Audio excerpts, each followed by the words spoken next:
আজিৰ পৰা প্ৰায় ৬টা দশক পূৰ্বে অসমৰ এটা অন্যতম বৃহৎ জনগোষ্ঠী বড়োসকলে নিজৰ ভাষা সাহিত্যৰ সৰ্বোচ্চ অনুষ্ঠানটি গঢ়ি তুলিছিল।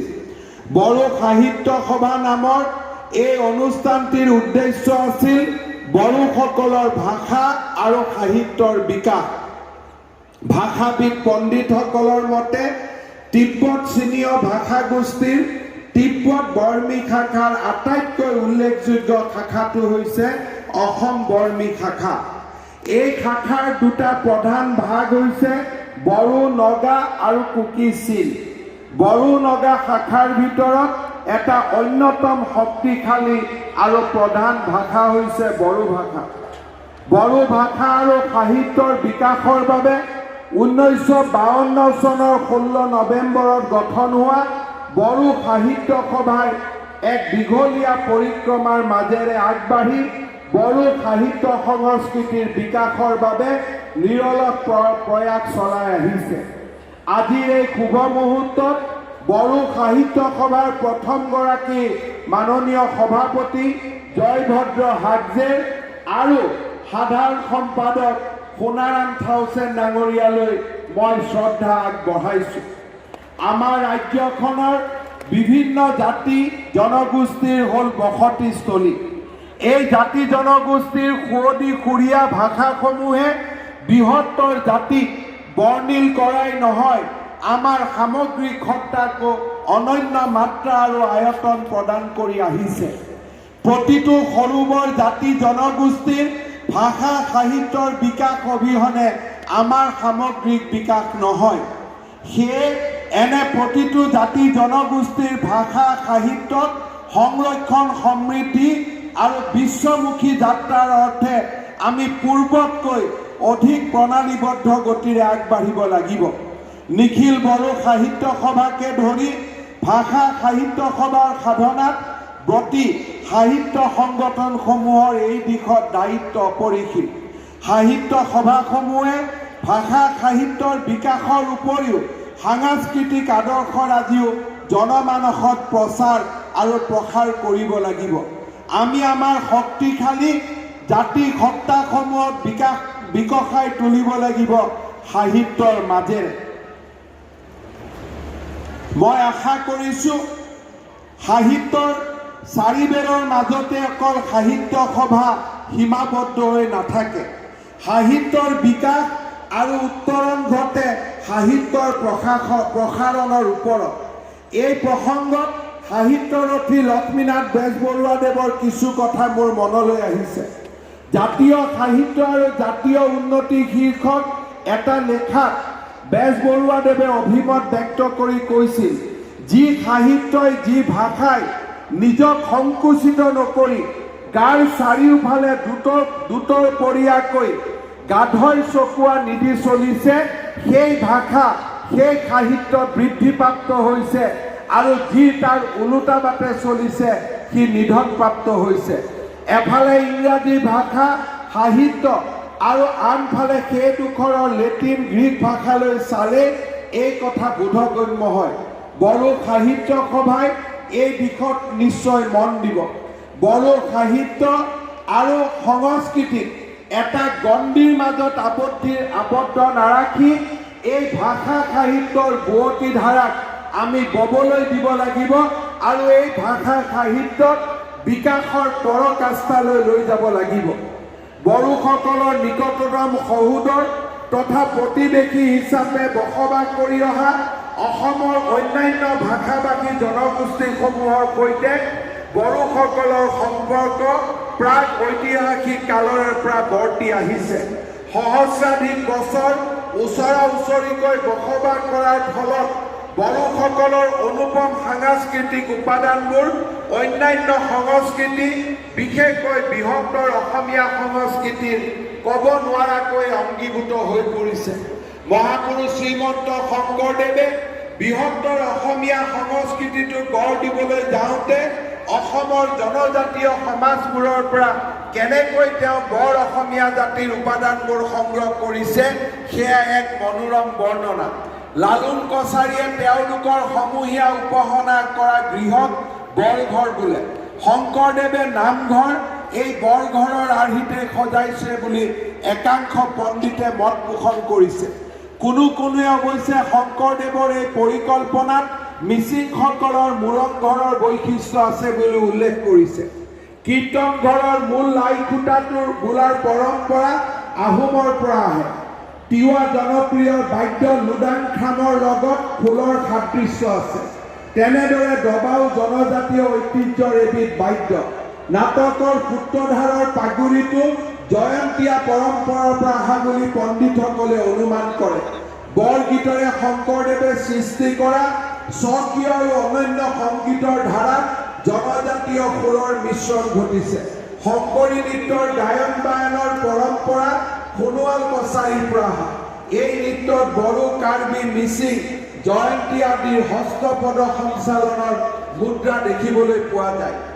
বড়ো আৰু অসমীয়া ভাষাৰ ঐতিহাসিক সম্পৰ্ক গঢ়ি উঠিছিল বিভিন্ন আদান প্ৰদানৰ জৰিয়তে। আবহমান কালৰ পৰা সামাজিক জীৱনত এই আদান প্ৰদান অতি নীৰৱে দুইখন সমাজৰ মাজত চলি আছে আৰু চলি থাকিব। ভাষাৰ ক্ষেত্ৰতো বড়ো ভাষাৰ ভালেমান উপাদান অসমীয়া ভাষাত থকাৰ কথা পণ্ডিতসকলে উল্লেখ কৰিছে। ডক্টৰ বাণীকান্ত কাকতিয়ে তেখেতে Assamese its formation and develop নামৰ গ্ৰন্থখনত এই সম্পৰ্কে দীঘলীয়া আলোচনা দাঙি ধৰিছে। তেওঁ কৈ গৈছে, নামৰ আগত দ্বিযুক্ত নদীৰ নামবোৰ যেনে দিখৌ, বিক্ৰম, দিচাং আদি নদীবোৰৰ নাম বড়ো মূলৰ। তেনেদৰে হাজো, হাকামা, বিহামপুৰ আদি বড়ো মূলৰ ঠাইৰ নাম। আনহাতে অসমীয়া ভাষাৰ বহু শব্দৰ আদিৰূপ বড়ো কছাৰীসকলৰ লোক সংস্কৃতিৰ মাজত বিচাৰি পোৱা যায়। বড়োসকলৰ খেৰাই পূজাৰ ভিতৰতে আৰু গীতবোৰৰ মাজতো তদ্ৰূপ লোক সংস্কৃতিৰ উপাদান পোৱা যায়। ভৈয়ামৰ কৃষিজীৱী সম্প্ৰদায়ৰ মাজত সংস্কৃতিৰ একতা আনি দিছিল নাঙলৰ ব্যৱহাৰে। বড়োসকলৰ নাঙলক নাংগল বোলে। বড়ো আৰু অবড়ো অসমীয়া খেতি বাতিৰ সঁজুলি, ঘৰ সজাৰ প্ৰণালী, তাঁতশাল আৰু ঘৰুৱা জীৱনত আমি সম্পূৰ্ণ মিল দেখিবলৈ পাওঁ। বড়ো ভাষাৰ শব্দ ভাণ্ডাৰ আৰু সাংস্কৃতিক উপাদানসমূহে আমাৰ বৃহত্তৰ সমাজ সংস্কৃতিক চহকী কৰাৰ লগতে আমাৰ অসমীয়া ভাষা আৰু সংস্কৃতিৰ সাধকসকলেও বড়ো সমাজৰ সংস্কৃতিলৈ অতুলনীয় বৰঙণি আগবঢ়াইছে। ডক্টৰ প্ৰমোদ চন্দ্ৰ ভট্টাচাৰ্যী ডাঙৰীয়াই বড়ো জনগোষ্ঠীৰ উত্তৰণত ব্ৰতী হোৱা মহান অসমীয়াসকলৰ ভিতৰত অন্যতম। বড়ো ভাষাৰ বৰ্ণনাত্মক বিশ্লেষণৰ জৰিয়তে তেখেতে অসমৰ ভাষাতত্বৰ অধ্যয়নত অনন্য অৱদান আগবঢ়াইছে। 1964 চনত তেখেতে ডক্টৰ বাণীকান্ত কাকতিৰ অধীনত a descriptive analysis of Bodo language বিষয়ক গৱেষণা সম্পাদন কৰি গুৱাহাটী বিশ্ববিদ্যালয়ৰ পৰা ডক্টৰেট ডিগ্ৰী পাবলৈ সক্ষম হৈছিল। অসম চৰকাৰৰ দ্বাৰা স্থাপিত আনন্দৰাম বৰুৱা ভাষা কলা কৃষ্টি সংস্থায়ো বড়ো, অসমীয়া, ইংৰাজী অভিধান প্ৰণয়ন কৰি অসমীয়া ভাষাৰ পৰা বড়ো ভাষালৈ আৰু বড়ো ভাষাৰ পৰা অসমীয়া ভাষালৈ অনুদিত গ্ৰন্থ প্ৰকাশৰ দিশত গুৰুত্বপূৰ্ণ ভূমিকা গ্ৰহণ কৰিছে। ৰাজ্য চৰকাৰে এই দিশত সম্পূৰ্ণ সহযোগিতা আগবঢ়াইছে।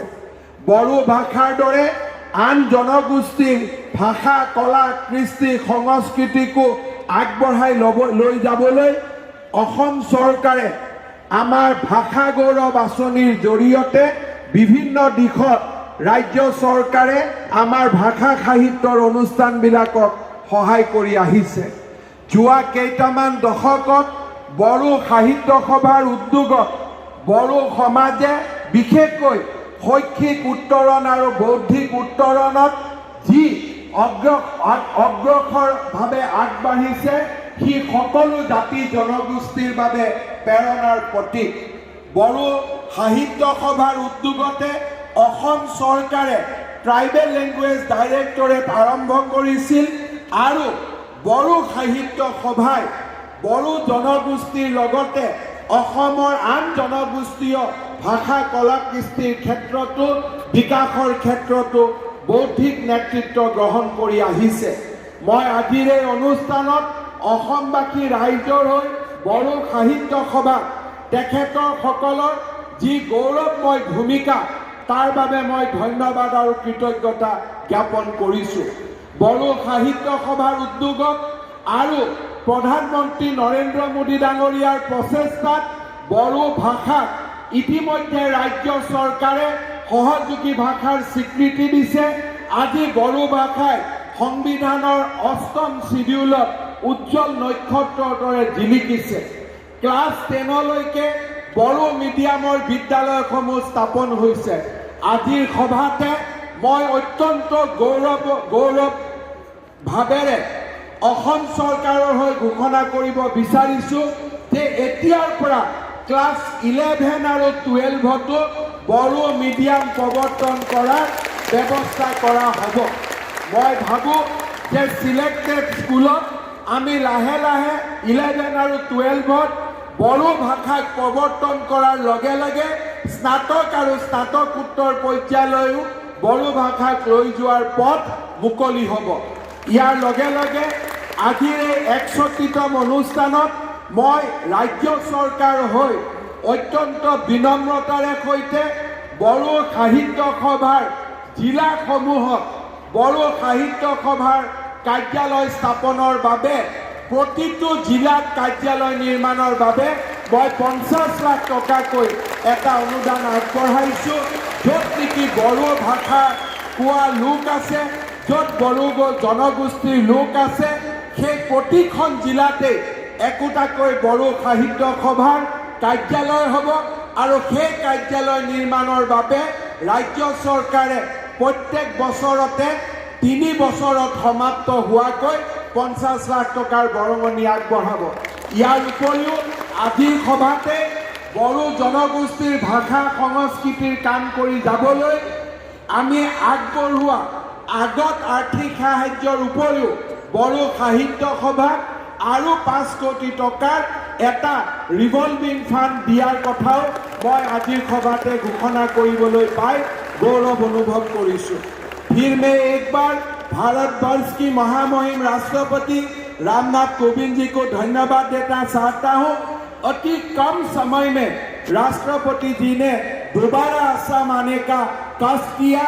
पहले लासित बोरफुकन का 400 जन्म जयंती समारोह में राष्ट्रपति जी हमारा बीच में आया था।